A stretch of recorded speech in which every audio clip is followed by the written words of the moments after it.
നമ്മുടെ വിജയമാണ്. നമ്മൾ നടത്തിയ ജനകീയ ആക്ഷൻ കമ്മിറ്റി നടത്തിയ സമരം, ആ സമരം ഈ നാടിന്റെ സമരമായിരുന്നു. ആ സമരം ഈ നാടിന്റെ സമരമായപ്പോ ജനങ്ങളാകെ ആ സമരം ഏറ്റെടുത്തു. ഞങ്ങൾ കോടതിയിൽ പോയി. ഇത് അഷ്റഫ് കാർല ഇവിടെ വെക്കുന്നുണ്ടല്ലോ. അഷ്റഫ് കാർലയുടെ നേതൃത്വത്തിൽ ആക്ഷൻ കമ്മിറ്റി തീരുമാനിച്ച് കോടതിയിൽ പോയി.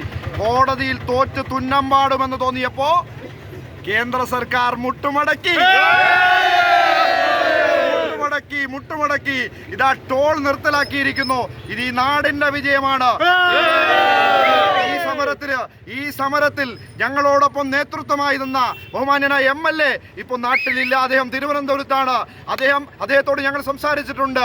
അദ്ദേഹത്തിന്റെയും ഈ നാടിന്റെയും ഞങ്ങളുടെ എല്ലാം ഇടപെടലിന്റെ ഭാഗമായിട്ടുണ്ടായ വിജയമാണ്. കാണേണ്ട ഒരു കാര്യം, ഇതിൽ രണ്ട് കൂട്ടരെ ഇല്ലാത്തുള്ളൂ. ഒന്ന് BJP യും മറ്റൊന്ന് SDP. അവരിപ്പോ പ്രകടനം നടത്തുന്നു. എന്തിനു വേണ്ടി? 8 കാലി മമ്മഞ്ഞി ചമയാൻ വേണ്ടി. പണി നോക്കടാ എന്നാണ് പറയാനുള്ളത്.